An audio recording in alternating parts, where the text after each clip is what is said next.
Hello, my name is Raj Chako. I am a data center solutions consultant here at Cisco Systems. Today I would like to give you a technical overview of Cisco's Intercloud Fabric product. The product is really designed to simplify your network connectivity between your private and your public cloud, and also allow you to have a secure layer 2 extension between your private and public cloud.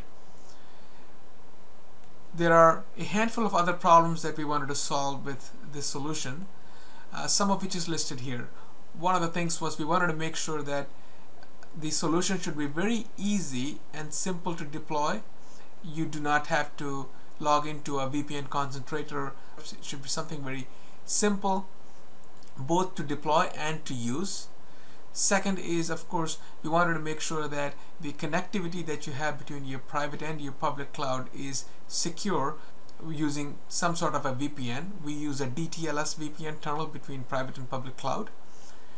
We also wanted to make sure that the virtual machines that you spin up on your public cloud or the virtual machines that you migrate to public cloud have some sort of a perimeter built around it where you are protecting it from bad neighbors or hackers sitting on the internet. We wanted to make sure that we protect those virtual machines. The fourth piece is obviously we wanted to make sure that the solution provides you with seamless ability to connect your VMs and your public cloud to the private space as though it's an extension of your private space. So you could run a application on your public cloud connected back to your private space to your Active Directory server or your LDAP or your database that is sitting in the private space, and also the ability to bring back that VM from your public cloud without having any drastic changes. So simplifying VM mobility between public and private space. Now those VMs that are sitting on the public cloud, we wanted to give them some additional capability, and I will go into some details on NATing and routing and VPN during this presentation. The sixth piece obviously is we wanted to provide the users, both from a cloud admin standpoint as well as your consumers, your internal users, a single pane of glass to manage what's in the public space as well as what's on the private space.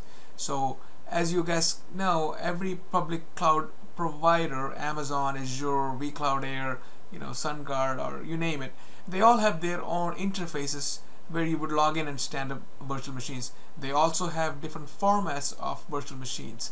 Amazon uses AMI, for example. Microsoft uses Hyper-V for their hypervisor, so they use a completely different format. We wanted to make sure that no matter which public cloud our customers choose, we build that bridge so that the virtual machines are converted to their respective destination public cloud, as well as when we bring back those virtual machines back to the private space, we convert them back to your private space format, whether it's VMware's ESX space or if it's a Hyper-V or Xen, etc. The last point obviously is the fact that we want to make sure that we normalize what some of these variety of public cloud providers provide you in terms of all the features and abilities. So what I mean by that is that if you were to log into Amazon, Amazon provides a whole different way of spinning up VMs. Their whole concept of VPC is very different from what you would see in Azure. How do you migrate a VM that is on your Amazon space into Azure, for example? We wanted to build a solution that kind of bridges that gap and allows our customers to extend their private cloud to a handful of different public clouds, whether it's Amazon or Azure or some of the Cisco Power Cloud providers. So this could be an AWS cloud, this could be an Azure cloud, or Data, etc.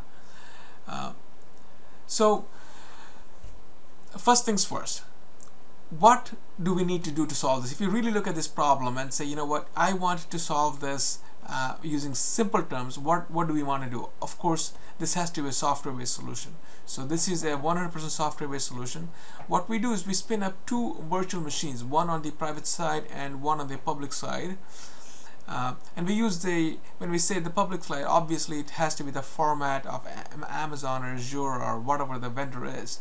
And we do that automatically using the management VM that sits on your private cloud. Now this management VM is the main portal where you would log in and configure all these other VMs. This management VM is called Intercloud Fabric Director, or ICFD, Intercloud Fabric Director.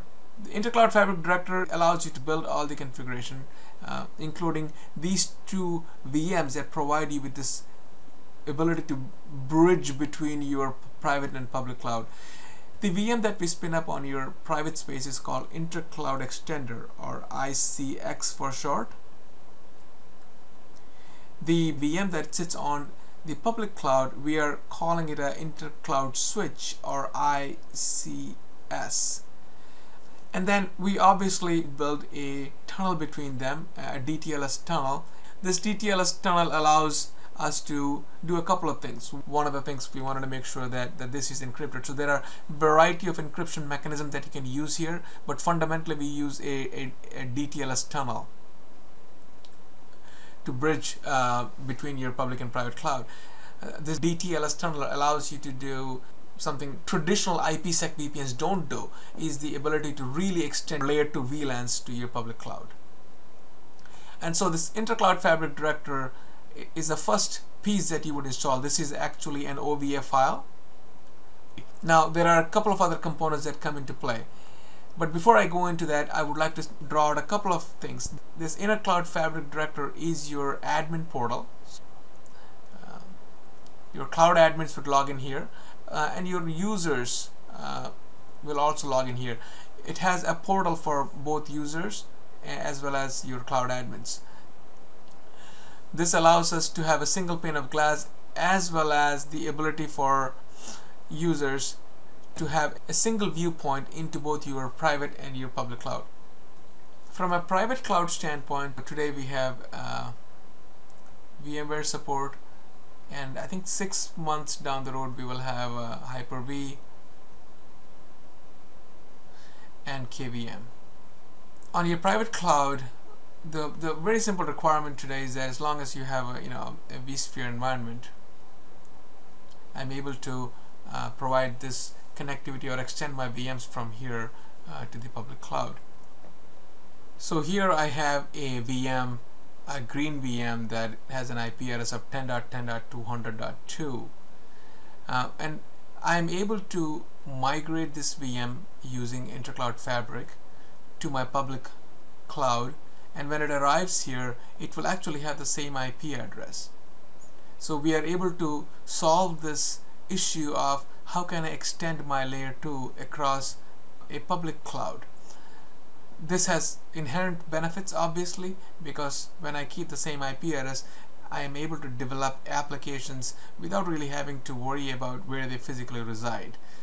So I can partially set up an application on the public cloud, and when I need to bring it back to my private cloud, I can do that very easily. So we talked about simplified and easier deployment using a single OVA image, and the fact that I can do this whole thing in software.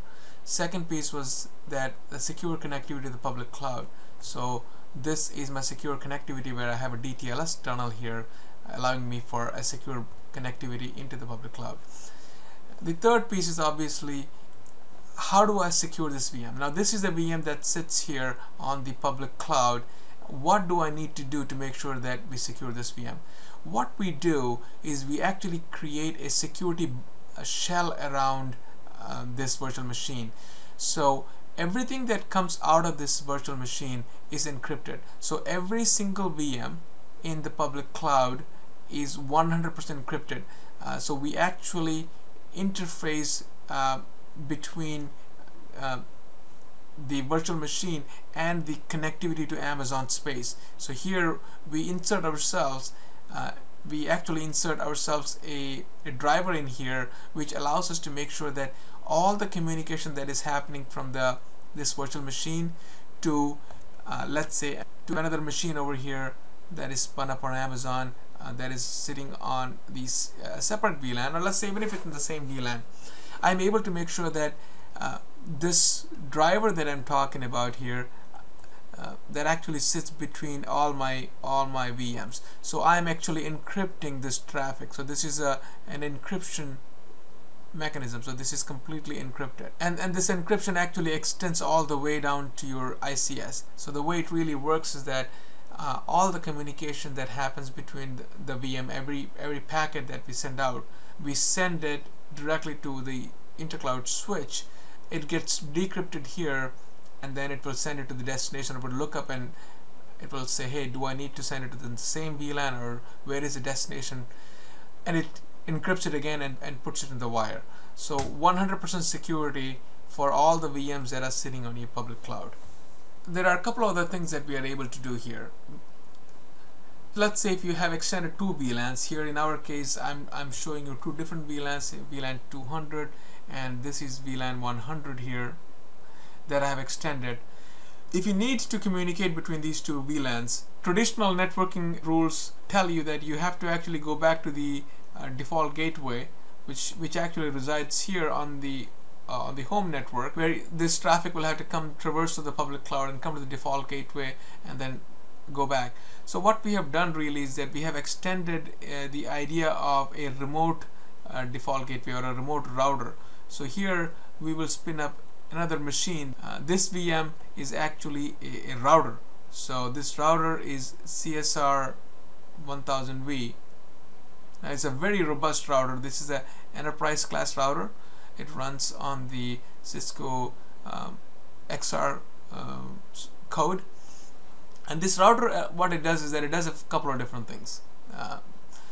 This allows you to do one, route between your VLANs here. So if you have multiple VLANs that you have extended from your private space, this router will be able to provide you with that routing functionality.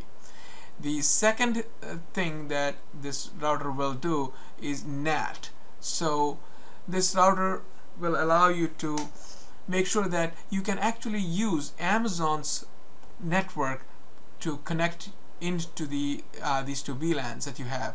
So let's say this is our Amazon's network, and Amazon, as you guys know, provides you with two sets of IP addresses. So Amazon will give a provider private IP, and then Amazon also has a provider public IP. So let me just jot those down. So this would be a public IP here. So this will be public AWS IP, and this would be a private IP.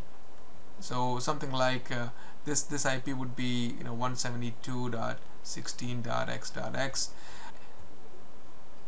And this is the challenge today, right? How do I make sure that my VLANs that are sitting on my corporate IP addresses, how do I make sure that I enable those VLANs to be accessed from the Amazon public IP, which is something like 50.x or 54.x. So the way it works is that I'm able to use this router as a NAT router. So this router now will provide me with the NATing functionality, where I'm able to say, yep, these virtual machines have a public IP address. The third piece that I'm able to do is the fact that I can directly VPN into this router. I can actually build either a site-to-site tunnel, or even a VPN, home VPN, mobile VPN access to directly attach here using this router concept.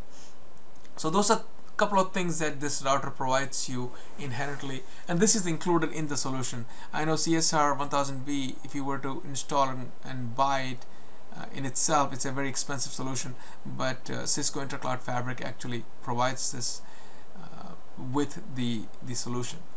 The third piece really is the Cloud VM security. Now I briefly talked about the security that we are creating a bubble or a shell here using this concept of inserting a driver, which allows us to make sure that all the VMs that are sitting on the public cloud are protected, are encrypted really, because all traffic coming in and out is encrypted. The other thing that we do is that we actually are able to stand up a firewall here. So and this VM is going to allow me to do a couple of things. This is my virtual security firewall, virtual security gateway. This is actually a zone based firewall, and so you can do things like set up firewall rules based on VM attributes or VM name, right, or IP addresses. And what really this allows you is that it actually extends your policy from here. What I mean by that is that I can have a VM that is sitting here on my private cloud, or I can have a VSG that is part of my private cloud, allowing me to do policy enforcement or zoning here on my private cloud. So the same firewall that is doing zone-based firewalling here on my private cloud, those same policies get extended to my public cloud. So let's say if a VM has a policy associated with it, if this VM is a web VM, right, and you are saying you only allow port 80 from whatever IP address, when this VM migrates to the public cloud, this policy stays with it because of the fact that I have the ability to stand up the VSG over there, and then I provide security on the public cloud. And this again is part and parcel of this solution. The two other components that really get stood up when we stand up the infrastructure piece, all the different components along with ICFD, one of them is what we would call a PNSC, or Prime Network Services Controller. PNSC is essentially the control mechanism for your virtual security gateway. So PNSC essentially provides you the configuration mechanism for both your VSG as well as your virtual security gateway here. So single policy management and enforcement controller here. The other piece, the last piece of the puzzle here that we stand up as part of the infrastructure components is a device called VSM. So what VSM does, again, these are all virtual machines like I said. What VSM does is, this is policy manager for your ICX and your ICS. So VSM is the piece that really configures the policies and port groups on ICX as well as ICS. So for those of you guys who are familiar with Nexus 1000V, this solution right here is based on that concept of Nexus 1000V. Alright, so in a nutshell, it allows you to do a few different things that we talked about. One, obviously, a very simple deployment model. Two, we build a secure DTLS tunnel. Three, we want to make sure that the VMs that are migrated obviously have two things going for them. One is they can migrate the same IP address, or we can extend this layer to VLANs, and also we provide a secure shell for them. The fourth component obviously is the router piece, and the fifth is the security gateway. We also wanted to make sure that we do a couple more things. One is the portal. So this user portal is actually something that allows the user to see a couple of things. He is able to look at all the VMs that he has access to on the private side, and he can do a lot of lifecycle changes. For example, he can move this virtual machine out to the public cloud, he can bring it back to the private. He also has the ability to stand up additional VMs on the public cloud based on a template, and the cloud admin can stand up a template of a VM where you would create a virtual machine or stand up a VM which you can clone and create different VMs on different VLANs. So it could be a VM that you can use to build to scale. So if you want to scale your environment on the public cloud, and you want to say, hey, you want to build 10 VMs using this template, this happens over here. So essentially what I'm saying is that you don't have to use this tunnel to migrate back and forth. You can stand up a template which allows you to extend or burst your capacity on the public cloud. And the last piece that I wanted to talk about really was the fact that we are able to provide multi-cloud connectivity. So I can have, like I said, I can have connectivity to Amazon. I can also have connectivity to Azure, and each of these connections that I'm building here, each of these ICX and to ICS connection, we call them ICF cloud. And you can have up to 16 such ICF clouds. So some of them could be in AWS, some of them could be on Azure. So 16 tunnels that you can build using from a single instance of your intercloud fabric. So one single instance and 16 different connectivity tunnels. Obviously, you have the ability to, provide HA ability. So these could be stood up as two. So you will have two of these stood up on both ends, and you'll have two tunnels on active standby mode. But on top of that, you have this ability to have 16 ICF clouds between your private and public cloud. With that, I would like to thank you for your time, and give me any feedback that you have or any questions. Please post them on the comments window.